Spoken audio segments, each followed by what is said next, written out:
간절히 기도드렸사옵나이다. 아멘. 오늘 하나님께서 우리에게 주시는 말씀은 에스라 4장에서 6장까지의 말씀입니다. 에스라 4장에서 6장, 오늘은 3장의 말씀을 함께 살펴볼 예정입니다. 여러분 성경 에스라 4장에서 6장을 펼쳐놔 주시고요, 함께 합독할 때는 에스라 6장 21절에서 22절 말씀, 2절 말씀을 우리 함께 합독하도록 하겠습니다. 에스라 4장에서 6장 말씀, 오늘 3장의 말씀을 함께 살펴볼 거고요, 합독할 때는 에스라 6장 21절에서 17절에서 18절 말씀, 죄송합니다. 에스라 6장 17절에서 18절 말씀, 2절 말씀 우리 함께 큰 목소리로 합독하도록 하겠습니다. 자리에 다 일어나셔서 우리 가정의 교회들 목소리 높여서 또 한 목소리로, 여기저기 떨어져 있지만 우리의 마음은 하나라는 것 잘 확인하시면서 우리 17절 18절 2절 말씀 함께 합독하도록 합니다. 시작. 하나님께 이 성전을 바치면서 그들은 수소 100마리와 수양 200마리와 어린 양 400마리를 바치고 온 이스라엘을 위한 속죄 제물로는 이스라엘 지파의 수대로 수렴소 12마리를 바쳤다.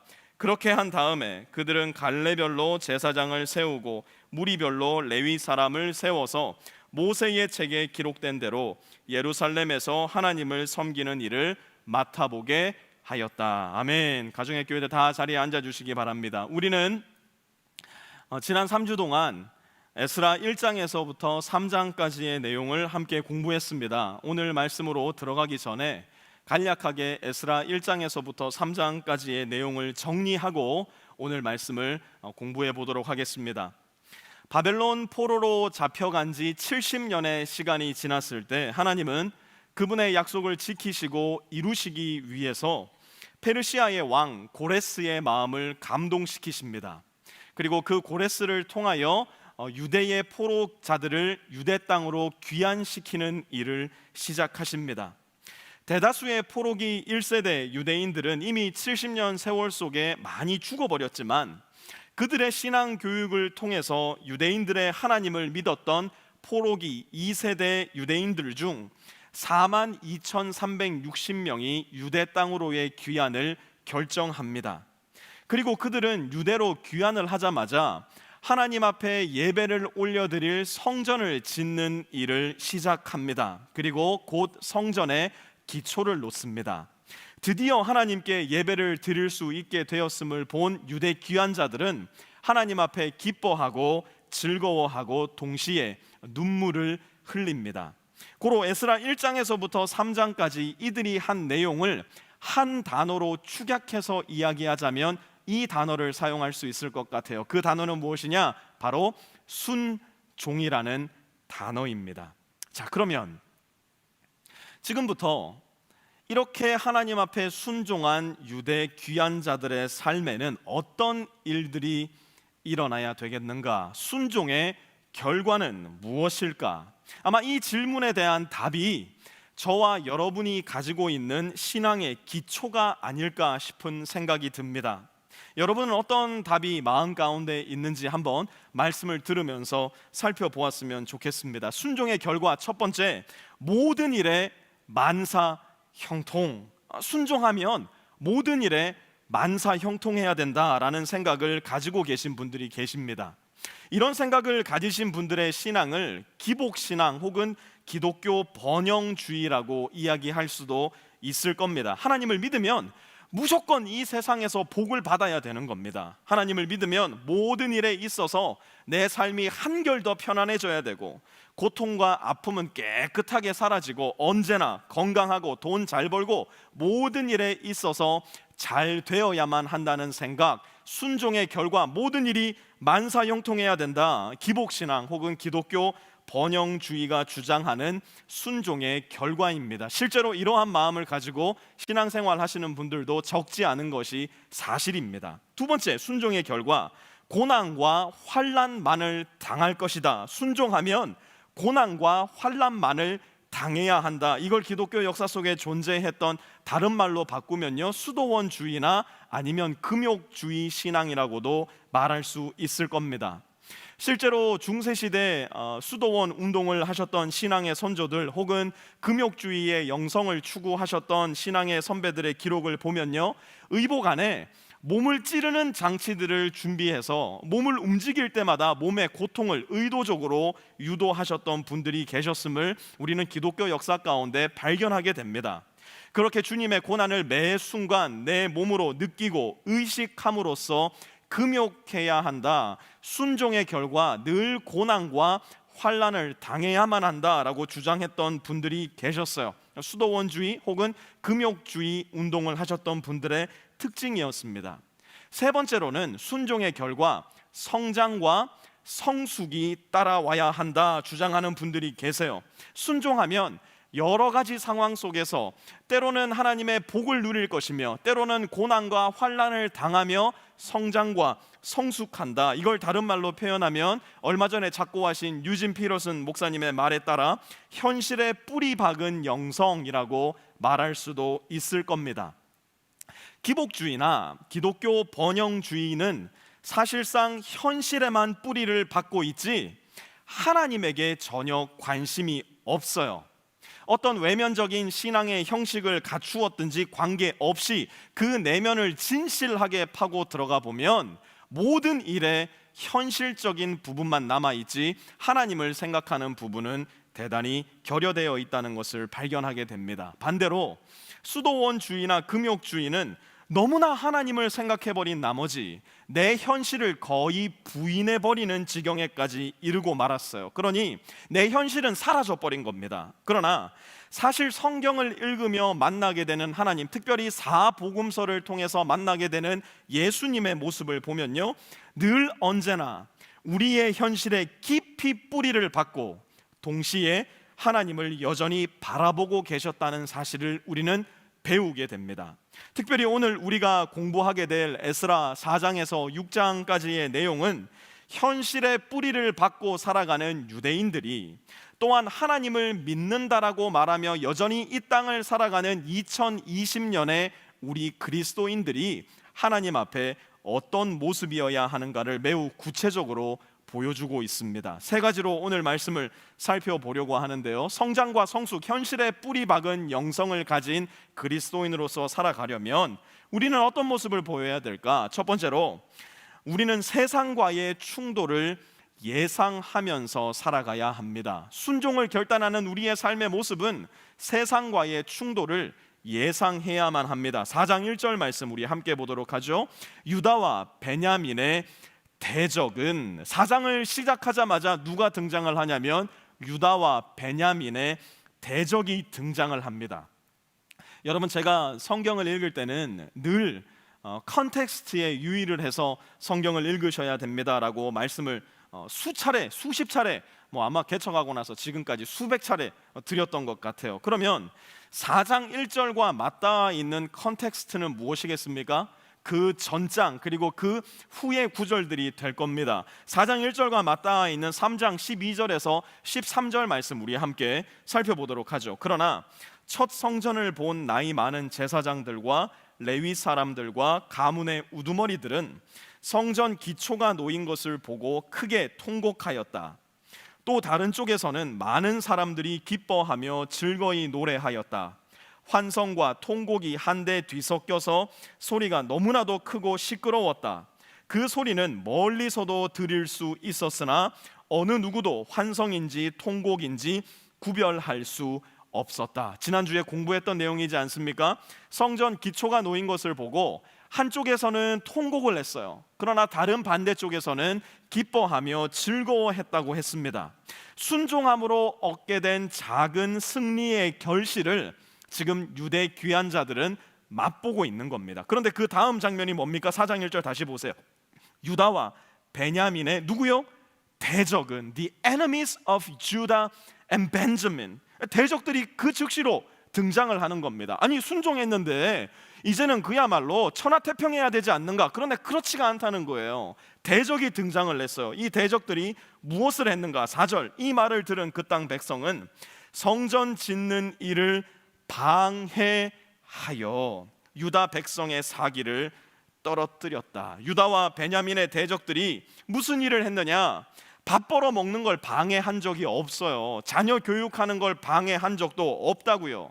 이들이 방해한 것은 단 하나였습니다. 그것은 바로 성전 짓는 일을 방해했어요.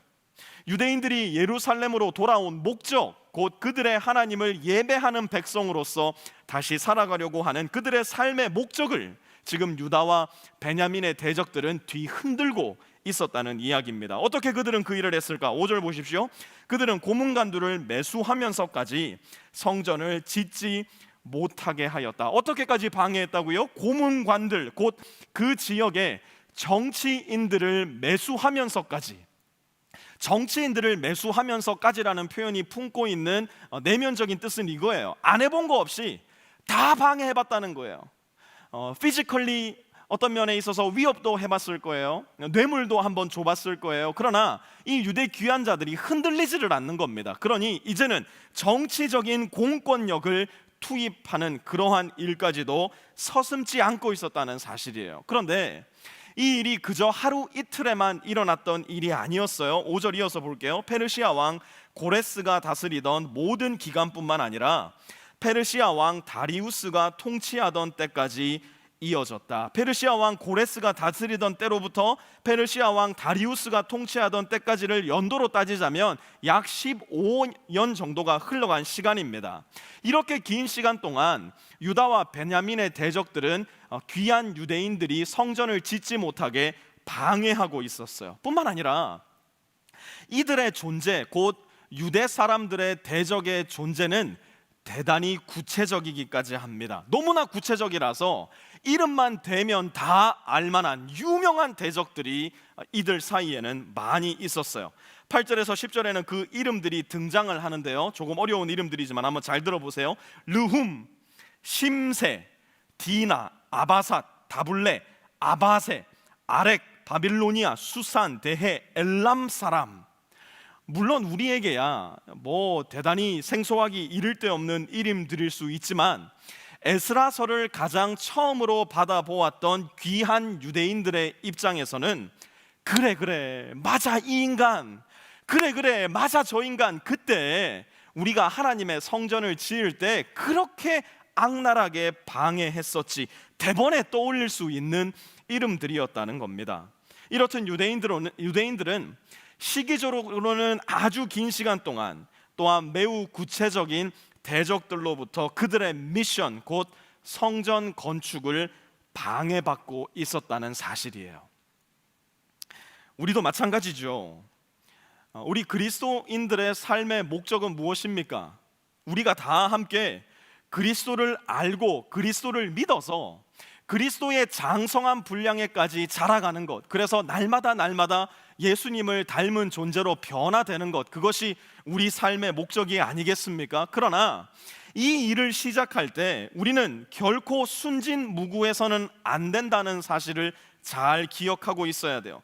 다 잘 되겠지, 모든 일에 만사형통하겠지, 내가 주님 닮고자 하는데 주님이 모든 일에 있어서 어려움들을 탁탁 다 막아주셔서 나로 하여금 어떤 어려움도 겪지 않게 하시겠지, 넉넉히 있어서는 안 된다는 얘기예요. 오히려 이러한 미션을 가지고 있는 우리 그리스도인들은 세상과의 충돌을 경험하게 될 것이라는 것을 예상하고 준비하고 있어야 돼요. 마치 우는 사자처럼 두루 다니면서 우리 믿는 자들을 잡아먹으려고 하는 그 사단의 존재를 분명히 인식하고 그 대적들의 존재를 우리는 준비하고 있어야 된다고요.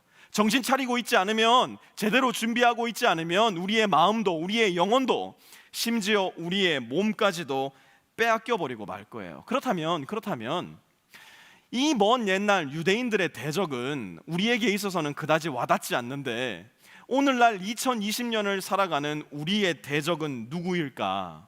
우리 중 그 누구도 피해갈 수 없는 우리의 대적 3인방을 제가 한번 생각해 봤습니다. 이 3인방은 그 누구도 피해갈 수 없는 우리 모두의 대적이고요, 매우 강한 힘을 가지고 있기도 해요. 간략하게 살피고 말씀을 계속 살피려고 합니다. 첫 번째 대적의 이름은 자본주의입니다. 돈이면 다 되는 거예요. 그러니 돈이 무조건 많아야 됩니다. 뭐니 해도 머니라는 생각이 우리 마음 가운데 깊숙이 스며들어 있을 때가 대단히 많이 있어요. 그러니 돈이 많으면 행복해요. 돈이 없으면 불행합니다. 여러분들 마음에 돈이 없으면 너무너무 걱정되고, 다른 사람들을 만날 때 내 차가 조금 시원찮으면 창피하고, 내 집이 조금 시원찮으면 마음에 수치심이 인다면 어쩌면 세상과의 충돌에서 우리는 이미 한 수 접고 들어가고 있는 것인지도 몰라요. 또 어떤 대적이 있는가? 두 번째 대적의 이름은 개인주의예요. 그 누구도 내 인생에 좀 참견하지 않았으면 좋겠어요. 나는 그 누구에게도 피해받고 싶지 않고, 나도 그 누구에게 피해를 주지 않겠다라는 생각, 언뜻 들으면 대단히 고상하지 않습니까? 대단히 세련된 표현처럼 들리지 않습니까? 그러나 하나님께서 창조해 놓으신 그리스도의 몸의 개념으로 보았을 때 이 생각은, 이 우상은 우리 그리스도인들의 한몸됨을 치명적으로 방해하는, 그래서 이 시대 그리스도인들이 그리스도인 되지 못하게 가로막는 가장 거대한 대적 중에 하나라고 볼 수도 있을 거예요. 세 번째 대적의 이름은 상대주의입니다. 절대적인 진리는 존재하지 않는다고 주장하는 거예요. 네가 믿는 진리는 너의 진리고 나의 진리는 따로 있는 것이지, 한편으로는 너무나 관용적으로 들리고 다른 한편으로는 너무나 이 시대 정신에 딱 맞아 떨어지는 것처럼 들리지만, 이 이야기 속에는 어떤 비밀과 어떤 우상이 숨어 있느냐? 결국은 그 어떤 것도 아닌 내 자신을 신으로 만들어 버리려고 하는 거짓말이 숨어 있다는 사실을 우리는 잘 알고 있어야 됩니다. 이렇듯 세상과의 충돌을 경험한 결과 유대인들에게는 무슨 일이 일어났을까? 24절 한번 보십시오. 그래서 예루살렘에 있는 하나님의 성전 공사는 페르시아 왕 다리우스 2년에 이르기까지 중단되었다. 세상과의 충돌을 예상하지 않고 준비하지 않고 있을 때 하나님의 성전 공사는 중단되고 말았어요. 오늘을 살아가는 저와 여러분도 마찬가지예요. 이러한 충돌에 우리가 예상하지 않고 준비하지 않고 대비하지 않고 있다면 우리의 삶으로서 드려야만 하는 우리의 예배는 중단되고 말 겁니다. 이때 우리에게 필요한 것이 무엇이냐? 이렇게 우리를 위협하고 우리를 우겨싸고 우리의 예배를, 우리가 성전됨을 방해하려고 하는 대적을 만났을 때에 우리가 무엇을 해야 되는가? 오늘 말씀의 두 번째 포인트인데요, 같이 한번 따라해 봤으면 좋겠습니다. Just say no. 시작. Just say no. 제가 작년 여름 청년 수련회를 인도하러 같이 따라갔다가 청년들한테 재밌는 걸 배웠어요. 그게 뭐냐면 모나폴리라는 카드 게임이었습니다. 이 카드 게임에는 굉장히 많은 카드가 있는데요, 그 중에 굉장히 재밌는 기능을 가지고 있는 액션 카드 한 장이 있으니 그 이름이 바로 Just Say No라는 카드입니다.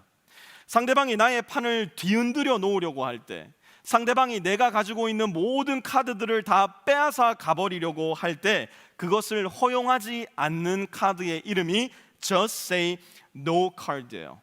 그런데 오늘 본문 속에서도 이렇듯 Just Say No 카드를 10분 활용한 인물들이 있었으니 그들이 누구냐면 바로 예언자들이었어요. 5장 1절 함께 보도록 하죠. 그때에 학계 예언자와 이또의 아들 스가랴 예언자가 자기들이 받들어 섬기는 이스라엘의 하나님의 이름으로 유다와 예루살렘에 사는 유다 사람들에게 예언을 하기 시작하였다. 여기에 보면 학계라는 이름의 선지자가 등장을 합니다. 구약성경 제일 뒤편에 가서 보면 소예언서 중 등장하는 아주 짧은 2장으로 구성된 예언서가 바로 이 학계 예언서인데요, 우리가 원래 이 학계 예언서도 함께 공부를 하게 될 겁니다. 그러면 이 학계가 도대체 뭐라고 예언을 했을까? 오늘은 간략하게만 이 학계 선지자의 예언을 한번 살펴보려고 합니다. 학계 1장 3절에서부터 7장 말씀입니다. 학계 예언자가 주님의 말씀을 받아 전한다. 성전이 이렇게 무너져 있는데 지금이 너희만 잘 꾸민 집에 살고 있을 때란 말이냐? 나 만군의 주가 말한다. 너희는 살아온 지난 날을 곰곰이 돌이켜보아라. 너희는 씨앗을 많이 뿌려도 얼마 거두지 못했으며 먹어도 배부르지 못하며 마셔도 만족하지 못하며 입어도 따뜻하지 못하며 품꾼이 품삯을 받아도 구멍난 주머니에 돈을 넣음이 되었다. 나 만군의 주가 말한다. 너희는 각자의 소행을 살펴보아라. 이게 무슨 말일까요? 지금 이스라엘 백성들은요, Just Say No 카드를 잃어버리고 만 거예요. 그들의 대적들이 와서 말했어요. 너희 성전 그만 짓고 너희 집이나 지어라. 너희 하나님 생각 그만하고 니들 생각이나 하여라. 그들이 대적하고 그들이 협박하고 무섭게 해버리니까 just say no 하고 여전히 하나님의 성전을 지어야 할 터인데 just say yes를 해버리고 말았다는 거예요. 그러니 그 다음으로는 무슨 일이 일어났을까요? 성전 건축이 중단되었어요. 그러니 성전에서 드리는 예배도 중단되고 말았어요. 성전에서 드리는 예배가 중단되니까 하나님과의 관계도 끊어져 버리고 만 거예요. 하나님과의 관계가 끊어지니까 이 세상이 가져다주는 온갖 우상들의 노예가 돼버린 겁니다. 그러니 어떻게 됩니까? 먹어도 배부르지가 않은 거예요. 옷을 입어도 따뜻하지가 않은 거예요. 여전히 추운 거예요. 여전히 허무한 거예요. 여전히 무엇인가 텅 빈 채로 살아가는 자기들의 모습을 발견하게 된 거예요. 여러분, 이 학계 예언자의 말씀이 꼭 오늘 현대를 살아가는 저와 여러분의 모습을 이미 예언하고 있는 것 아닙니까? 오늘날 우리의 모습이 마치 이와 꼭 같지 않습니까? 먹을 것이 너무나 풍족한데도 우리는 여전히 너무 배고픈 채로 살아가지 않습니까? 무엇을 보면 압니까? 우리는 오늘날 인터넷에서 가장 유행하는 컨텐츠 중에 하나로 먹방이라는 것을 수도 없이 발견하게 될 거예요. 끊임없이 남이 먹는 모습을 보고 있는 우리의 모습을 여러분들 아마 오늘 이미 경험하신 분들도 계신 줄 모르겠어요. 배가 고파서 보는 게 아니에요. 어떤 분들은요 보면은 막 밥을 먹으면서 다른 사람이 먹고 있는 먹방을 보고 있는 거, 식당에 가서 그런 모습 여러 차례 보게 됩니다. 도대체 왜 이러는 겁니까? 먹어도 배가 부르지가 않은 거예요. 내 입으로 뭔가가 들어가고 있는데 여전히 내 마음은 한 마음이 가득하기 때문에 여전히 먹방을 보면서도 내 음식을 먹고 있는 이런 말도 안 되는 일들이 오늘날 일어나고 있는 거 아닙니까? 너무너무 허무하고 너무너무 허전하니까요 옷을 입어도 따뜻하지가 않아요. 그래서 끊임없이 인터넷에서, 잡지에서, 유명한 사람들의 인스타그램에서 그들이 뭘 입고 있나, 어디서 신상이 나왔나, 뭐가 더 이쁜가 지치지 않고 필사적으로 찾아보는 거예요. 왜? 내가 나한테 맞는 옷을 입고 있더라도 내 옷장에 들어가 보면 정말 옷이 여기서부터 저기까지 끝도 없이 걸려 있음에도 불구하고 여전히 목마른 거예요. 오늘날 우리는 어쩌면 옷장에 들어가서 내 옷을 보면서 회개해야 될지도 모르겠어요. 왜 그렇습니까? 여전히 배고프거든요.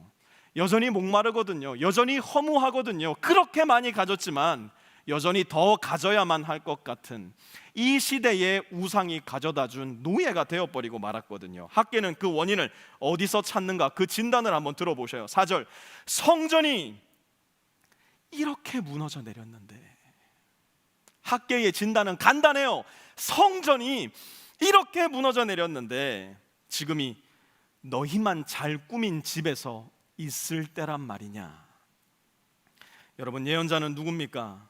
흔히 우리는 미래의 일을 미리 알려주는 사람이 예언자라고 생각을 해요. 만약 예언자의 기능이 여기에 한정되어 있다면 예언자 equals 점쟁이라고 봐도 무방할 겁니다. 그러나 성경의 예언자는 그 성격이 대단히 다릅니다. 맞아요. 미래의 일을 예언자들은 분명히 알려주었습니다. 그러나 동시에 현재를 살아가는 하나님 나라 백성들의 삶 가운데 아주 작은, 또 때로는 대단히 큰 균열을 만들어내는 사람들이 바로 이 예언자들이었어요. 무슨 얘기일까요? 현실의 뿌리를 박은 채로 하나님을 바라보는 일을 할 수 있도록 돕는 사람들이 바로 예언자들이었어요. 우성과 시대 정신에 yes, yes, yes라고 말하며 정신없이 죽음을 향해 가고 있는 사람들에게 just say no 카드를 쥐어주어서 방향을 돌리게끔 돕는 사람들, 그리하여 주 하나님께로 돌아오게끔 돕는 사람들이 바로 예언자들이었어요.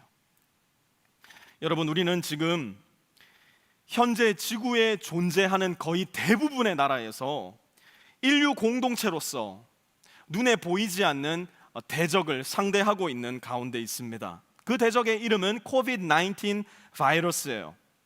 눈에 보이지 않을 만큼 작지만 그 누구도 죽일 수 있을 만큼 대단히 치명적이고 위협적이에요.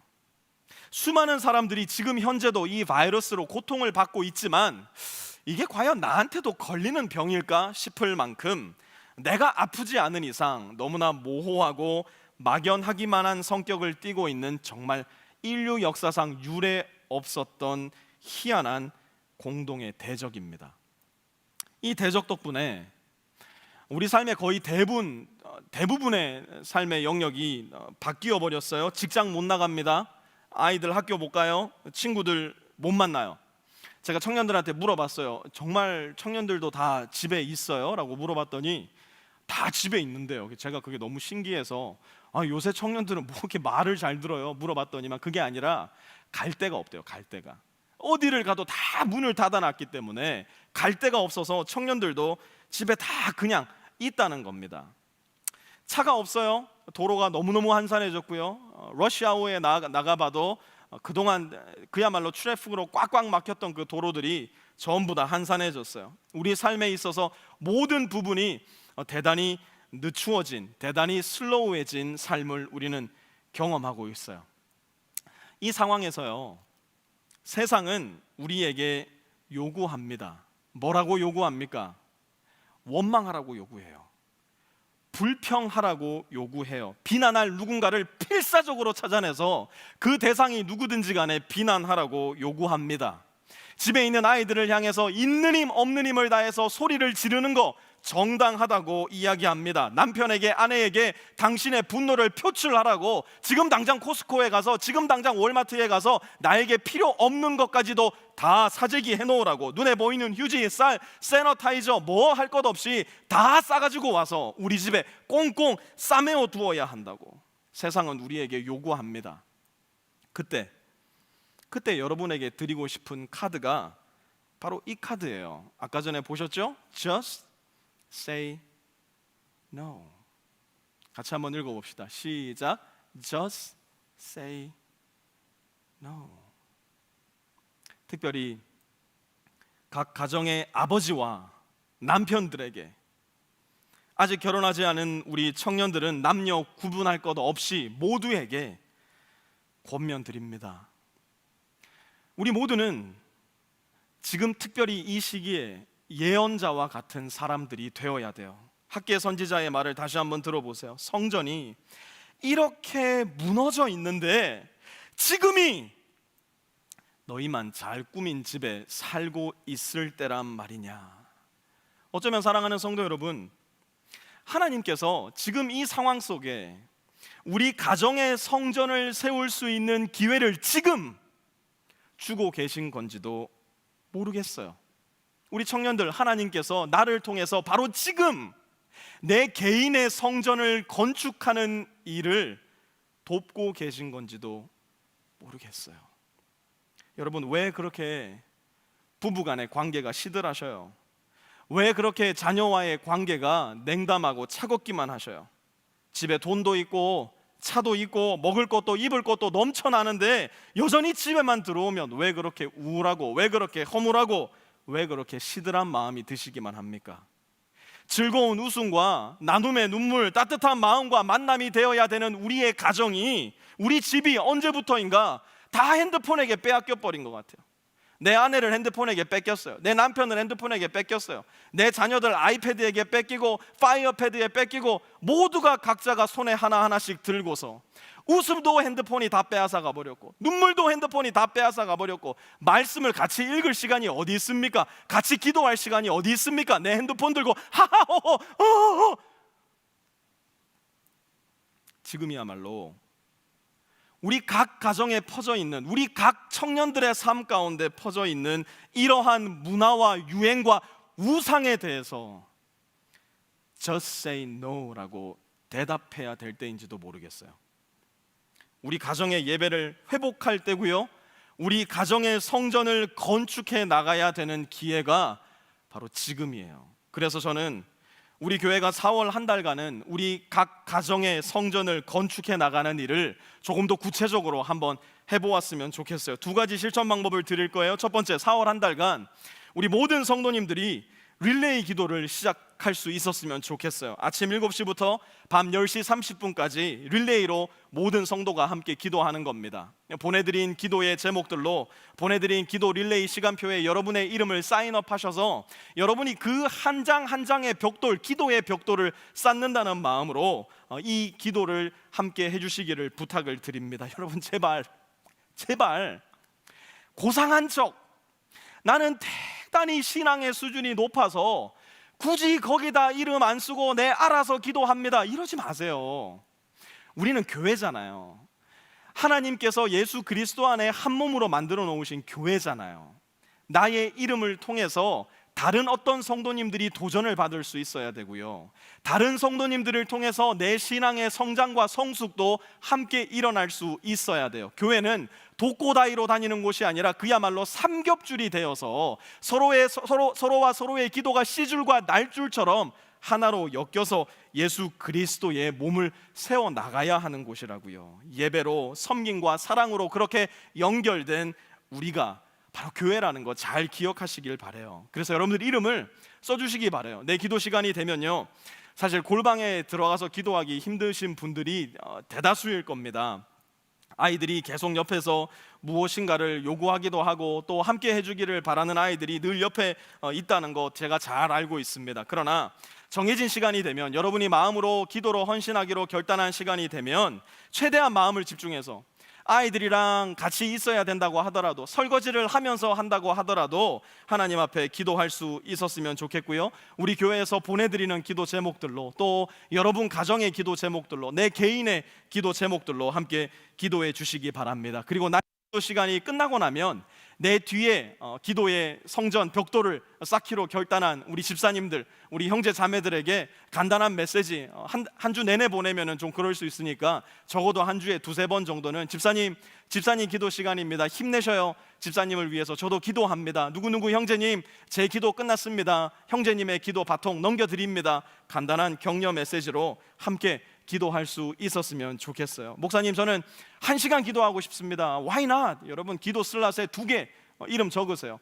기도의 벽돌을 2장 한꺼번에 쌓는 거죠. 또 어떤 분들은 오전에 한번, 오후에 한번 기도의 성전의 벽돌을 오전에도 하나 쌓고 오후에도 하나 쌓는다는 마음으로 여러분들 계속 기도의 벽돌을 함께 쌓아 주시기를 부탁을 드립니다. 목사님 제가 기도하고 싶은 시간에 보니까 다른 분이 벌써 사인업을 해놓으셨는데요, 무슨 상관입니까? 여러분 이름 그 옆에다 써놓으십시오. 기도는 혼자 하는 것보다 2명이 동시간에 같이 하면 더 좋지 않겠습니까? 여러분 그렇게 매일 다른 시간도 좋고요, 같은 시간도 좋아요. 한 달 내내 똑같은 시간 기도하셔도 좋고 매일매일 여기저기 왔다 갔다 하시면서 기도해도 좋습니다. 4월 한 달 우리 모든 성도들이 이렇게 한 마음으로 이 코비드-19 이 일을 위해서, 또 우리 각 성도들의 삶을 위해서, 각 가정을 위해서 함께 기도하기 원해요. 두 번째로는 4월 1일부터 4월 30일까지 콕콕 예배라는 것을 한번 시작해 보려고 합니다. 요즘 우리가 정말 그야말로 집에 콕 박혀 있지 않습니까? 그런데 이렇게 집안에 콕 박혀 있을 때 가만 생각해 보니까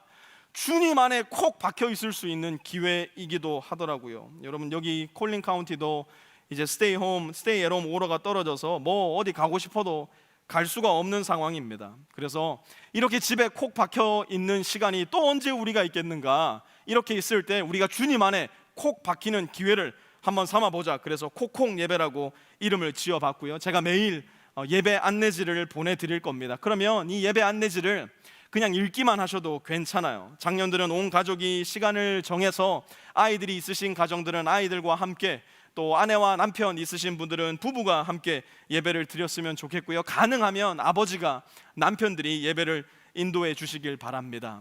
이 시간을 우리는 릴레이 기도 시간으로 사용하기 원합니다 하시는 분들은 릴레이 기도 시간표에 아이들과 함께 예배드리기 원하는 시간, 부부가 함께 예배드리기 원하는 시간에 누구 가정이라고 적어주시기를 부탁을 드립니다.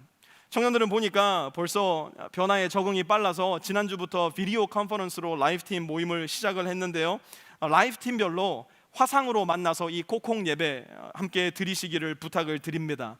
지금 내가 혼자 살고 있는 우리 청년들의 그 집을 하나님의 성전으로 만들어 놓지 못하면요, 결혼해서도 여러분들이 사는 집 하나님의 성전으로 절대로 못 만듭니다. 지금 여러분이 혼자 살고 있는 바로 그 집을 지금 당장 하나님의 성전으로 만들어 버리시기를 부탁을 드립니다. 지금 우리가 겪고 있는 이 일은 세상의 입장에서 보면요, 혼란이고 두려움이고 고통이고 절망이고 절규일 뿐입니다. 세상은 우리에게 말하죠. 너도 두려워하라고, 너도 절망하라고, 너도 절규하고, 너도 불평불만하라고 이야기를 합니다. 그때 우리는 예언자처럼 이 카드를 꺼내 들었으면 좋겠어요. Just say no. 원망하라고 할 때 just say no. 저는 원망하지 않겠습니다. 저는 하나님께 감사하겠습니다. 절규하고 소리하고 불평하라고 할 때 just say no. 아니요, 나는 오히려 우리 가정을 더 하나님의 예배의 성전으로, 예배의 공간으로, 우리 한 사람 한 사람이 더 예수님 안에 콕 박힐 수 있는 기회로 삼겠습니다. 세상이 너 혼자 먹고 너 혼자 누릴 것을 싸매어두라고 얘기할 때 just say no. 나는 이 기회에 더욱더 나누고 더욱더 섬기고 더욱더 이웃을 돌아보는 사람이 되겠습니다. 예언자와 같은 마음을 우리 마음 가운데 품을 수 있었으면 좋겠어요. 특별히 우리 아버지들 이 어려운 시기에 다 일어나셔야 돼요. 우리 청년들 이 어려운 시기에 다 일어나셔야 돼요. 그리고 외쳐야 돼요. 성전이 이렇게 무너져 있는데, 우리 가정의 성전이 이렇게 무너져 있는데, 내 개인의 성전이 이렇게 무너져 있는데 지금 나만 잘 살려고 해서야 되겠는가? 이 어려운 시기 우리 가정의 성전, 또한 내 몸으로서의 성전의 벽돌을 하나하나 성실하고 신중하고 정직하게 쌓아나가는 일을 할 수 있는 우리 모든 빛의 교회 공동체가 되기를 바라요. 시간이 많이 흘렀지만 마지막 세 번째로, 이 녹록지 않은 삶의 상황 속에서 하나님을 믿는 우리는 무엇을 해야 될까? 하나님의 말씀을 사용할 줄 알아야 돼요. 우리는 하나님의 말씀을 사용할 줄 알아야 됩니다. 학개와 스가랴 선지자의 도움에 힘입어서 다시 성전 건축이 재개가 됩니다. 그리고 마침내 성전이 완공이 돼요. 여러분, 우리 신앙생활의 패턴을 한번 잘 돌아보시기를 바라요. 내가 좀 힘들고 어렵고 고통 가운데 있을 때는요, 하나님을 엄청 찾습니다. 우리가 하나님 도와주셔야 돼요. 하나님 안 도와주시면 안 됩니다. 하나님 지금입니다. 하나님 지금 오셔서 나를 도와주셔야 돼요. 막 하나님께 간도 빼드릴 것처럼 막 거래를 하기 시작해요. 이번만 도와주신다면 하나님 제가 이렇게 하겠습니다. 저렇게 하겠습니다. 저기로 가겠습니다. 막 정말 할 수 있는 말 못할 말 다 꺼내서 하나님 앞에 이야기를 합니다. 그러다가 모든 일이 다 안정이 되고 나면, 모든 일이 다시 내가 기도했던 대로 일어나게 되면, 내가 언제 그런 기도했냐는 듯이 그야말로 하나님 앞에 안면 몰수했던 기억, 혹시 여러분들 있지는 않으십니까? 그런데 오늘 본문 속 유대인들은 그러지 않았어요. 6장 18절 우리 한번 큰 목소리로 같이 한번 읽어보죠. 시작. 그렇게 한 다음에 그들은 갈래별로 제사장을 세우고,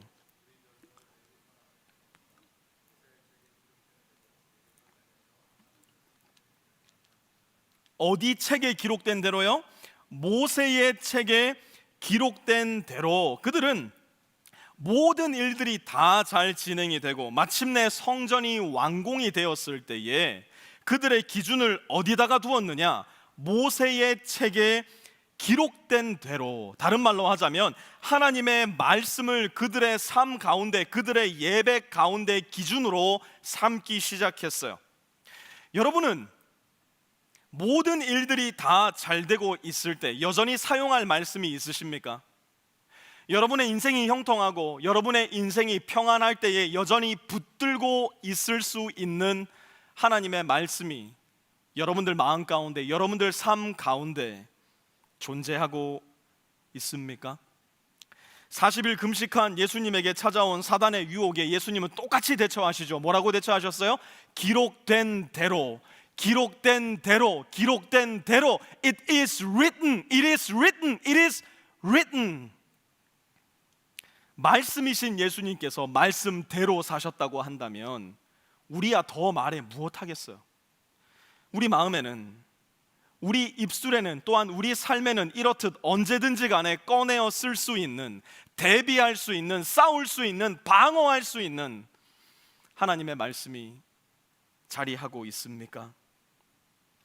밥을 안 먹으면 제 아무리 천하장사 이만기라고 하더라도 힘을 잃어버리고 맙니다.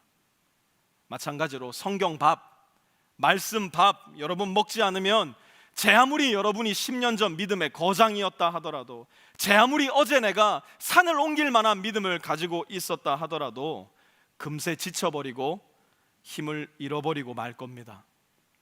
먹방을 1시간, 2시간, 아니 24시간 보고 있으면 뭐합니까? 그거 본다고 해서 여러분들 배가 부릅니까? 아니요, 더 배고파질 뿐입니다. 그들이 먹는 그 잔치상이 아니라 하더라도 라면 하나 끓여서 찬밥에 밥을 팔아먹는 한이 있더라도 내가 먹어야 힘이 나는 거예요. 여러분, 너무나 비약적으로 예를 들어 죄송합니다만 목사의 설교를 1시간, 2시간, 24시간 듣고 있는다 한들 여러분 스스로의 손과 발을 움직여, 여러분 스스로의 영혼과 마음과 입술과 눈을 움직여 그 말씀을 여러분이 취하지 않는다면 여러분은 영원히 배고프고 목마르고 허약하고 메마른 모습으로 살아갈 수밖에 없을 거예요. 지금이 어떤 면에 있어서는 먹방 그리스도인을 만들기에 가장 좋은 기회일지도 몰라요. 그러나 우리는 그 유혹에 넘어가면 안 됩니다. 우리의 가정을, 내 개인의 삶을 하나님의 성전으로서 새롭게 세울 기회, 지금 바로 우리가 그 일을 해나가야 해요. 1990년대 교회에서 하루가 멀다 하고 불린 찬양 중에 주님 내가 여기 있사오니 라는 찬양이 있어요. 아마 아시는 분들 많이 있을 겁니다. 우리는 이 찬양을 부를 때 거의 언제나 늘 머릿속에 선교나 목회, 전도나 교회 사역들을 생각했던 경향이 짙었어요. 선교지로, 목회지로, 신학교로, 전도자로, 교회 사역자로 나를 보내어 달라고 이 찬양을 목이 터져라 불렀던 기억 제 마음 가운데도 있습니다. 이유는 간단해요. 목사들이, 선교사들이, 소위 전도자들이 그렇게 유도했기 때문이에요. 교회로 가야 된다고, 신학교로 가야 된다고, 선교지로 가야 된다고, 목회자가 되어야 된다고, 사역자가 되어야 된다고. 그래서 우리는 정말 그렇게 했어요. 그래서 목회와 선교, 전도와 교회의 부흥을 그야말로 전 세계적으로 이루어낸 민족, 바로 우리 대한민국입니다. 그런데 여러분, 지금 우리 한국 교회들이 어떻습니까? 여기 이민사회에 존재하는 우리 이민교회들, 멀리 갈 것도 없이 우리 교회는 지금 어떻습니까? 더 정직하게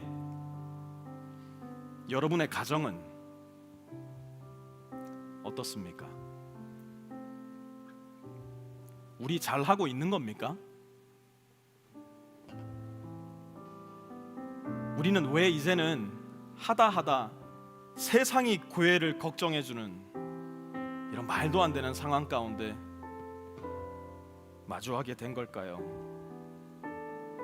먹방하고 있었기 때문에 그래요. 너도 나도 다 먹방에 너무나 익숙해졌기 때문에 그래요. 교회 건물이 건축되고 교회가 더 커지고 더 화려해지는 걸 보면서, 선교의 지출이 더 늘어나고 규모가 더 다양화되는 걸 보면서, 교회 다니는 사람들의 숫자가 늘어나고 헌금 액수가 늘어나는 걸 보면서 마치 내가 하나님과 더 친밀해지고 있구나, 마치 내가 하나님을 더 알아가고 있구나, 마치 내가 예수님을 더 닮은 성령의 전이 되어가고 있구나 착각했기 때문에 그래요. 우리 가정도 그저 주일날 교회 열심히 다니는 것으로, 그저 주일날 11조 열심히 하는 것으로, 아이들이 주일학교에서 재밌고 즐겁게 좋은 환경 속에서 배우는 것으로 그만하면 됐다라고 생각했기 때문에 그래요. 아니에요. 충분하지 않아요. 내가 직접 하나님의 성전에 성령이 거하시는 전이 되지 않는 한, 우리 가정이 하나님의 성전이 되지 않는 한, 내가 아내와 자녀의 손을 잡고 함께 기도하며 내 자식들에게 말씀을 가르치고 내가 직접 살아내지 않는 한, 교회가 아무리 커져도, 선교하는 나라의 숫자가 아무리 많아져도, 매주마다 드리는 예배가 아무리 화려하고 멋지고 세련되었다 하더라도